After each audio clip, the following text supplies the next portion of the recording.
Livre d'Osée, la préface suivie du chapitre 1. Son auteur est Osée. Le thème abordé, l'amour rédempteur. Sa date de rédaction, le 8e siècle avant Jésus-Christ. Le nom d'Osée signifie « l'Éternel sauve ».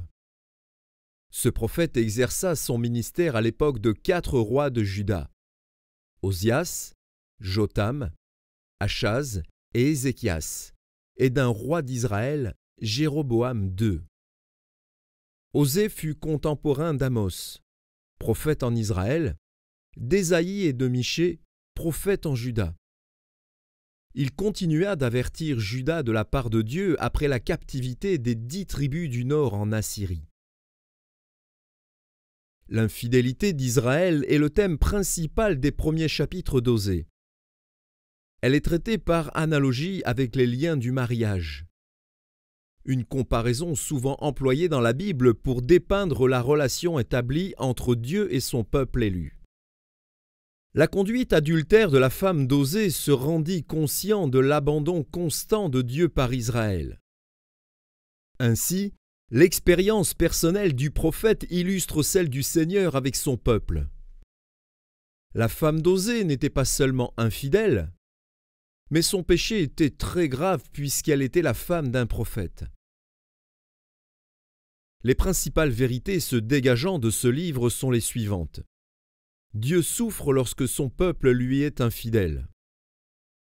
Dieu ne peut tolérer le péché. Dieu ne cesse jamais d'aimer les siens et, en conséquence, il cherche toujours à ramener à lui ceux qui l'ont abandonné. Le livre peut être divisé en 5 sections. La première, la tragique expérience du prophète. La deuxième, l'accusation d'Israël. La troisième, le châtiment d'Israël.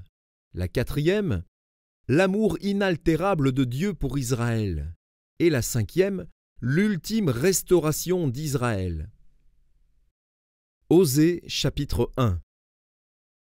La parole de l'Éternel fut adressée à Osée, fils de Béhéri, au temps d'Osias, de Jotham, d'Achaz, d'Ézéchias, roi de Juda, et au temps de Jéroboam, fils de Joas, roi d'Israël.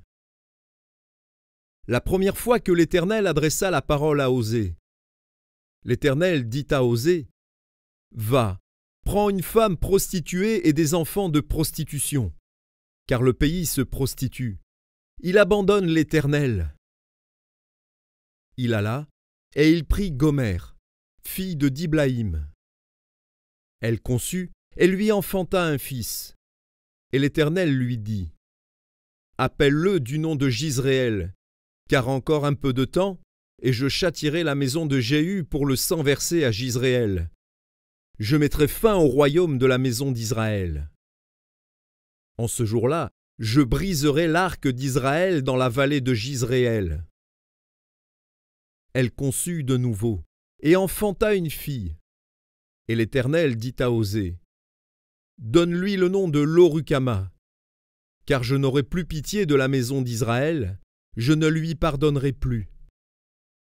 Mais j'aurai pitié de la maison de Juda.